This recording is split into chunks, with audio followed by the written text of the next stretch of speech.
The wreck of the Edmund-Fitzgerald is firmly entrenched in pop culture. It has spawned books and an iconic song from the 1970s.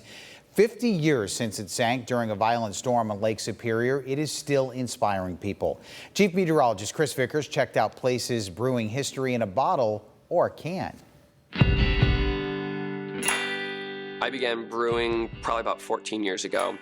It's very methodical but very artistic, and I love marrying math and art together. And that quickly became a hobby between my brother and one of my good friends, and thus started Quenched and Tempered Brewing Company. Then in 2019, we reorganized to what you see today. Cashed in my retirement, built a brand new brewing facility, built out the tap room in downtown Toledo, and it's the place that you've come to know and enjoy. I'm a metal worker by trade. Quenching and tempering is a process where you quench something to harden it, you temper it to soften it, make it more pliable and usable. And quenching with beer, it quenches your thirst. Tempering, you temper your spirits. It works in both ways. With craft beer, people think that it's a fad, and it's not a fad. Sometimes we like to go outside of the box and like to push the limits, and sometimes we like to just brew solid traditional styles so people know what people were drinking 100 years ago, 200 years ago, 300 years ago, and it's very important to us that we share the art that has been passed down from generation to generation. A lot of things happen around a pint that are pivotal moments in people's lives, and we love getting to host that space and be a part of that for them. So community is definitely the driving force behind everything that we do. Part of our taproom experience is that we have these events that we've crafted in order to connect with people, but also in order to create a comfortable third space that's kind of a healthy place for community where people can connect with each other.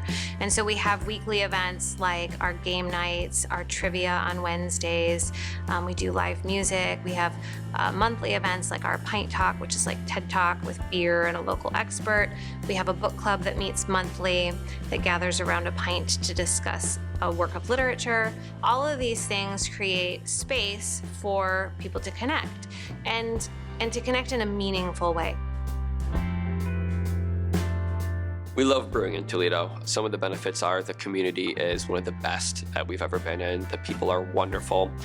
We love connecting. We love coming down to our own tap room on busy nights and just seeing some of the same faces and new faces. It's just a wonderful time. The challenges are that we're a growing city, so we are a destination brewery at this point. Our business had kind of a rough start because we tried to open right before the pandemic. And we try not to have that be our identity of who we are. And we try to really focus on our core values of that community and craftsmanship and collaboration. You know, we want to be part of this creative culture of Toledo.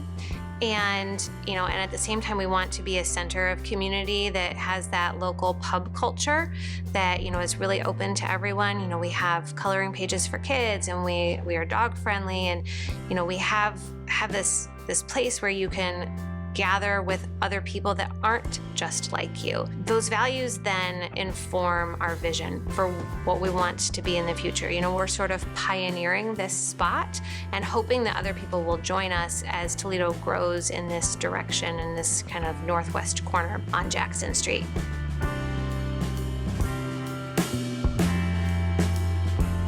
This segment on WTOL 11 is sponsored by the Maritime Academy of Toledo.